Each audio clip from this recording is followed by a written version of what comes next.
Maayong aga Western Visayas, kag welcome sa aton programa CSC on Air. Inang inyo Abiando na Baldiviso nga magadulong sa inyo sang pinakauli nga updates kag impormasyon tuoy sa mga programa kag proyekto sang Civil Service Commission. It's February 6, 2014, adlaw sang Huwebes. Maayong aga sa tanan naton nga mga tagpalamati, labi na gid ang mga opisyal kag empleyado sang gobyerno gikan sa bugos nga riyon sa syudad kag probinsya sang Iloilo, Capiz kag Negros Occidental, subong man sa mga probinsya sang Aklan, Antique kag Guimaras.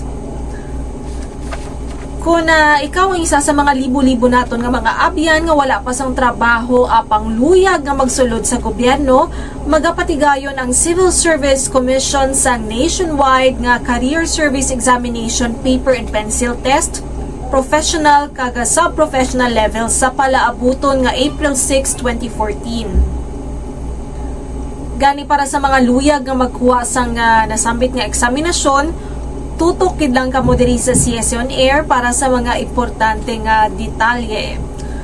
Ato na pagtalakayon karon nga aga ko na ano bala ining Career Service Examination Paper and Pencil Test, professional kag sub-professional levels. Sino bala ang mahimo nga magkuha sa nasambit nga examination? Ano bala ang mga application requirements? So para sa ibalo sa aton nga mga tagpalamati, ang Career Service Examination Paper and Pencil Test ang may tinutuyo nga mag-establish ang Register of Eligibles from which certification and appointment to the second and first level positions in the civil service shall be made. As long as, so provided that ang eligible makamit sang qualifications kag iban pa nga mga requirements sang posisyon nga ila pag-a-applyan.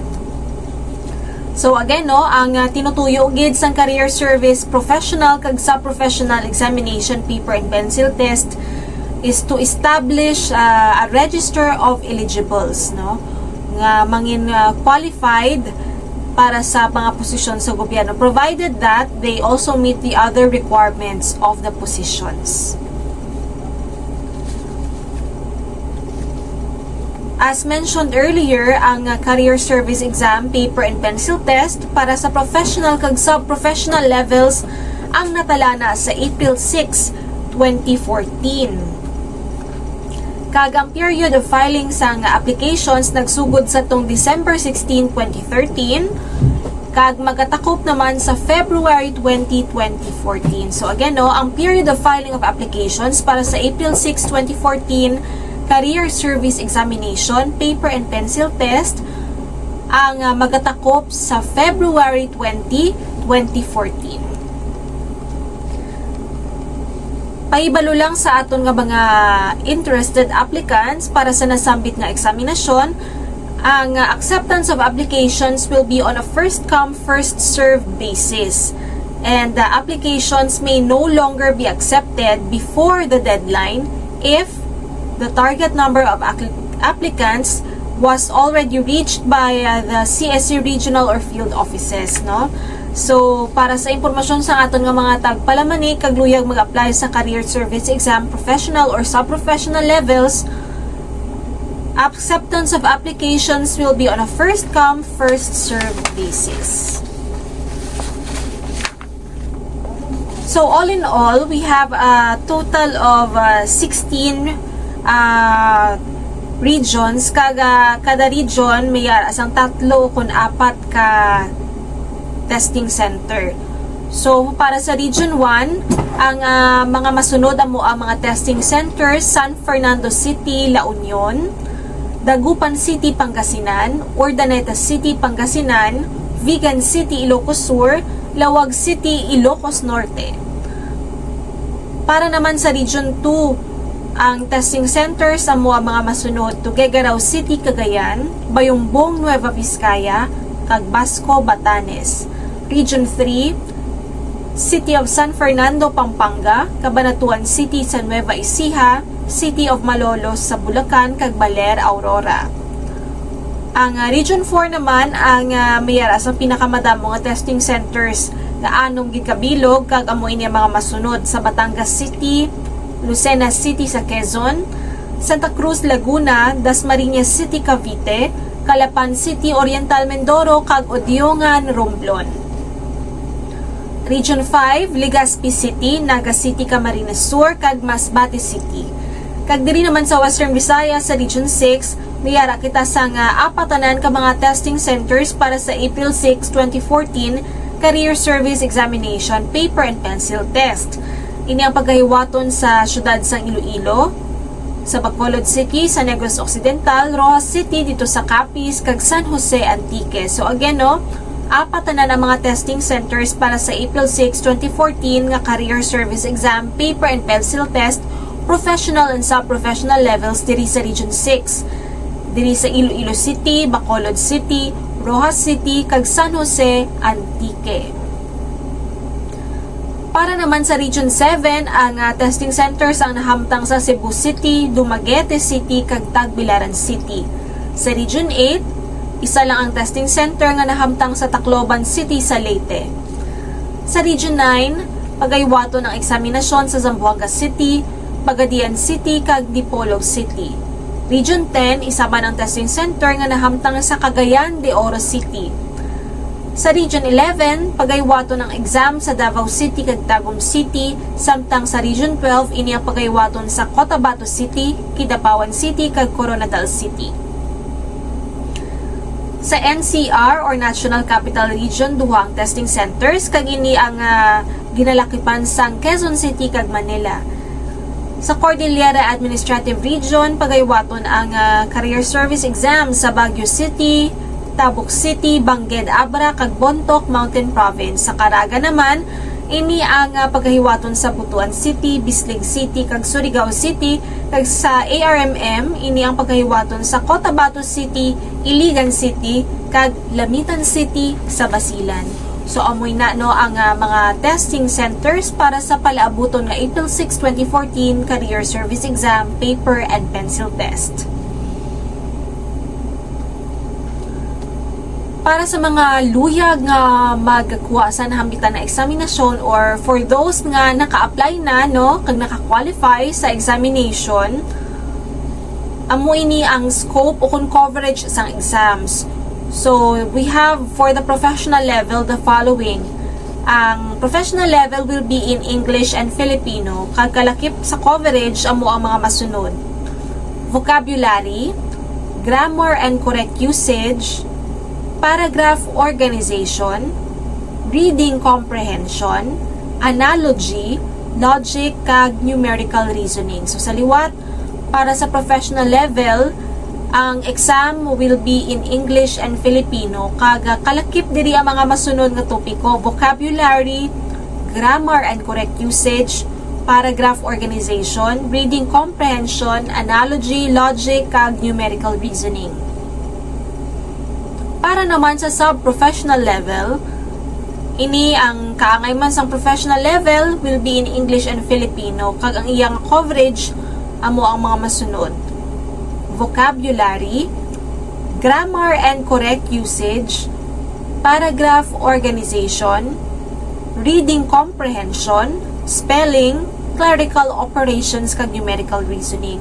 So both levels will have English and mathematics no bilang kabahin sang coverage sang examination. So sa liwaton ko no, para sa sub-professional level, ang coverage in English and Filipino will be vocabulary, grammar and correct usage, paragraph organization, reading comprehension, spelling, clerical operations, kag numerical reasoning. Tandaan man that both levels of examination will also have items on general information. So, may ara sang general information, kag kalakip diri ang mga masunod nga areas. Una, amo ang Philippine Constitution. So, kinahanglan man no, nga mag-review kita sa about sa Philippine Constitution. Another area which will be included is the Code of Conduct and Ethical Standards for Public Officials and Employees o ng Republic Act 6713.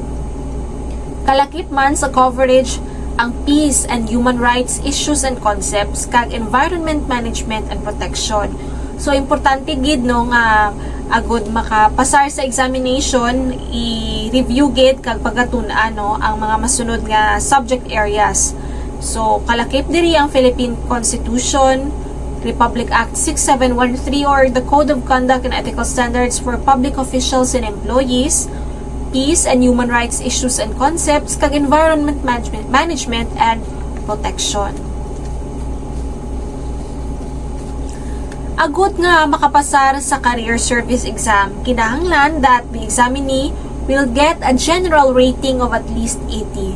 So sa liwat kinahanglan nga makakuha ang isa ka examinee sang general rating of at least 80 agud nga makapasar sa career service examination paper and pencil test, professional o kun sub-professional level.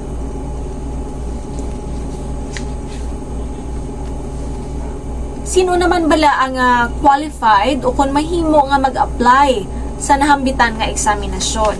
So, we have the following admission requirements kag gina-advise gid naton ang aton nga mga applicants nga i-check gid nila antes sila mag-apply kung bala they are qualified para sa career service exam, paper and pencil test, professional and sub-professional levels. Bangod only those who meet the admission requirements ang mahimo nga mag-apply sa examination. Kag approval of the applications may be recalled, so pwede ni bawion anytime upon discovery of the applicant's disqualification.